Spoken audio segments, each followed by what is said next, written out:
Thank you all very much for coming. Welcome to Rye Art Gallery, and a couple of extra special welcomes that I have to just talk about briefly. So lovely to have Edward here, Edward Twohig, who has work in our permanent collection and is really quite an expert on Frank Short, amongst other people, and can speak very, very well about all kinds of people that I didn't even realise you knew. He's just mentioned that he was taught by Jackie Stanley, who is, a recent addition to the gallery, and we love Jackie, and we now look after her estate, because sadly she died. Well, it was sad, but she was 92, and she had a fantastic life, and it was a sort of bittersweet moment for us in the gallery, because it was her last exhibition, and she also first exhibited here in 1972 with a group from the Chelsea Arts Club, who we were quite well connected with at that time. So here we are with Rye Art Gallery. I'm not going to forget you. I'm going to come on to Nigel in a minute. This is the second print biennial, the Art of British Printmaking, that we started up as a project 2 years ago.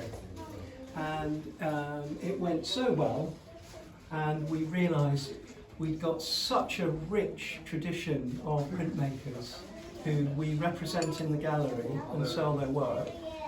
But not only that, we had such a fantastic permanent collection of work that has been left to us in bequests, given to us over the years by historic printmakers who have worked with the gallery.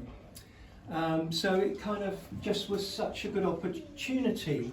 The time scale of it is all quite difficult to link together, actually. It's quite a complex thing.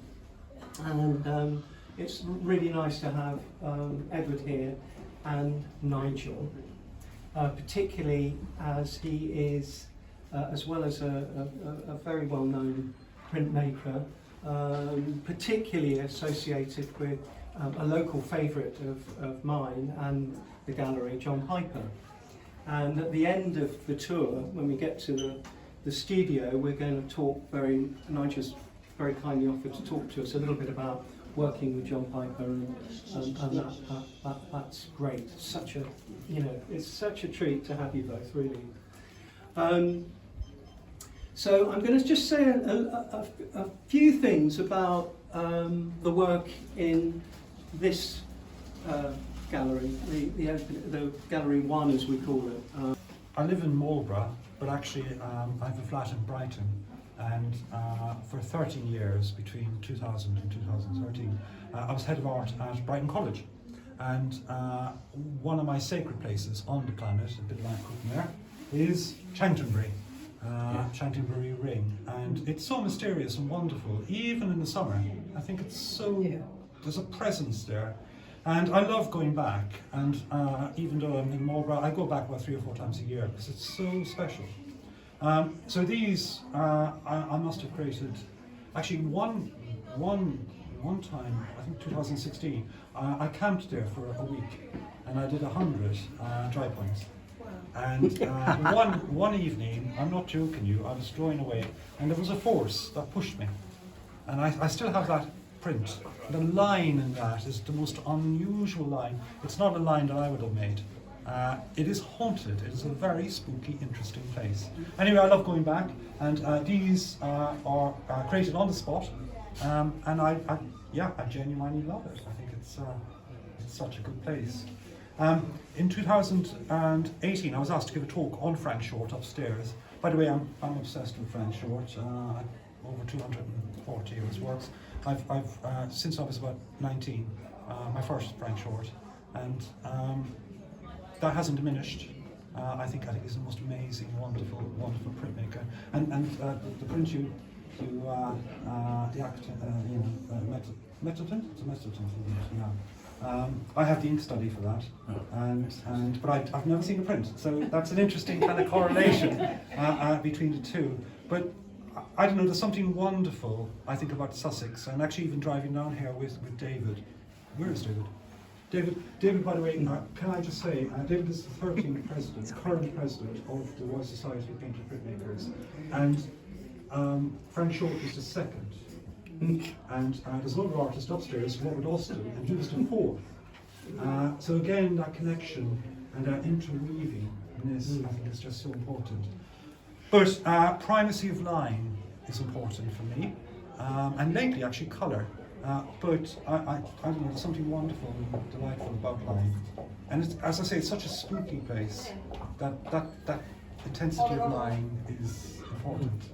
And I'm delighted that they're here, you know? Well, it's lovely to have them here. They look great. Thank you. They look really good.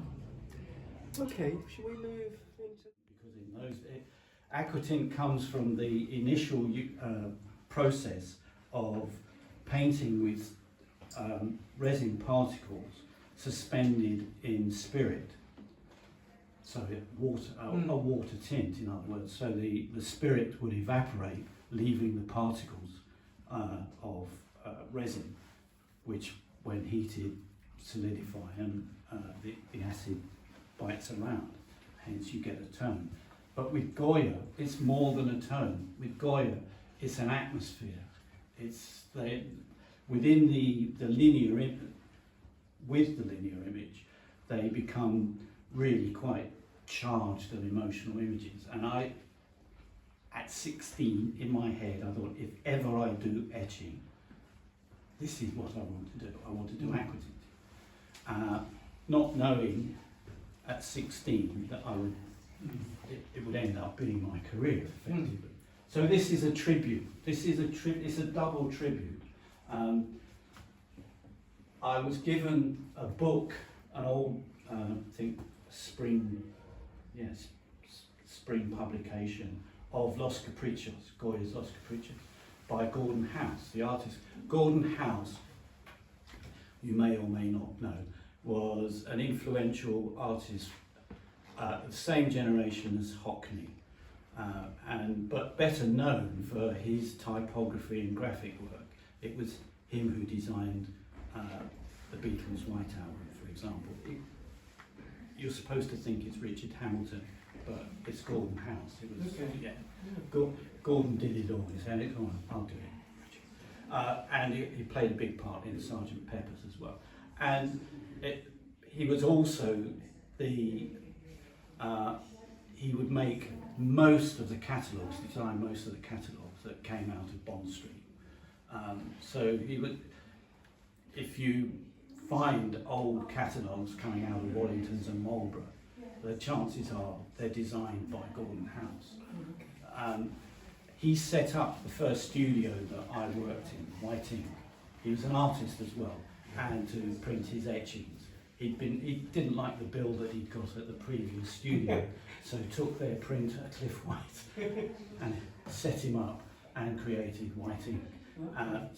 And I joined there when I left Camberwell, because I'd been thrown out of my interview at the Royal College of Art and needed a job. And so he became my employer as such. But in the end, he became my mentor. He knew more about colour and graphic sensibility than anybody else I've ever met. I mean, it's just wonderful. So he gave me, we produced a portfolio print that in the mid-80s, or no, 88,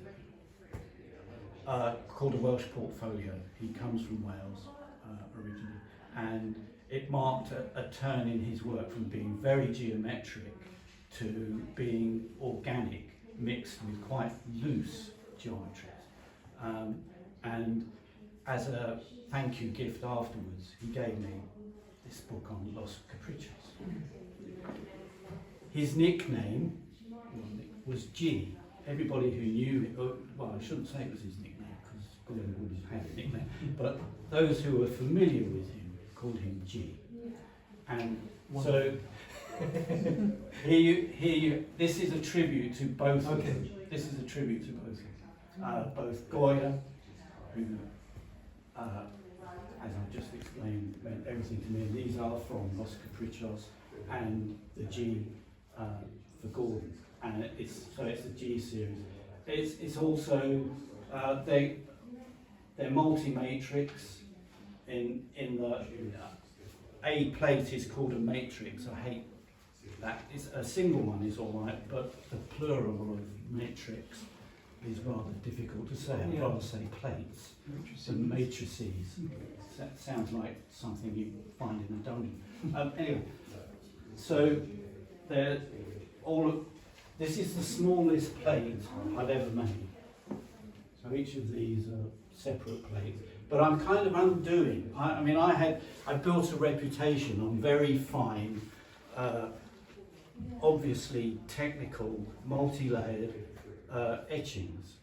And here I am doing stuff like this. It's kind of getting rid of all of that stuff, but at the same time combining it with something that means that is very personal to me. These are polymer plates. They're not solar plates. These plates came from a commercial process when they were changing from, the letterpress industry was changing from metal to polymer on steel, made by BASF. BASF were told that I was doing this by an American professor, and they responded saying, he's lying, our stuff doesn't do that. And once we found that out, my boss, Chris Prater, said, don't tell anybody anymore what you're doing. And we never did.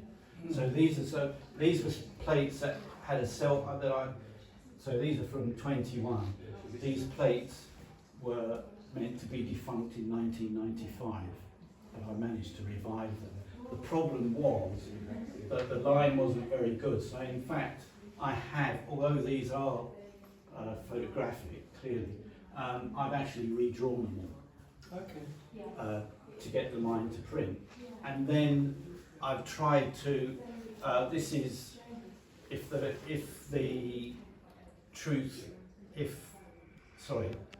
pen escapes, the truth will follow. So you have this feeling of the quill breaking loose of its chains, and this is kind of goes with that image. So I've tried to find something texturally and graphically that goes with what Goya is doing. Yeah, and I've got to read this. Sorry. When he died in 1945, his whole estate went to his daughter. His only son died in 1916, and she lived on until 1972. And as I say, Clifford Musgrave became her executor, and he jolly well made sure that the best Frank shorts are here. And it was Fanny and Isabel and Fanny as well. Yes. Yeah, and both of you, I think it was 6-7 years ago now, upstairs, and we went through all of these and kind of updated the catalogue, which was really wonderful. And I can't tell you how good, because I was like, hang on, that's an in-between state. I've never seen this one before, or whatever. But what's in this building is quite extraordinary. And that little collection outside is just amazing. Yeah, atmosphere, understated, and intrinsically beautiful. Yeah, Good. Well thank said. you. Yeah, well said. I'll put it back. But you could do a runner. Yeah. Yeah.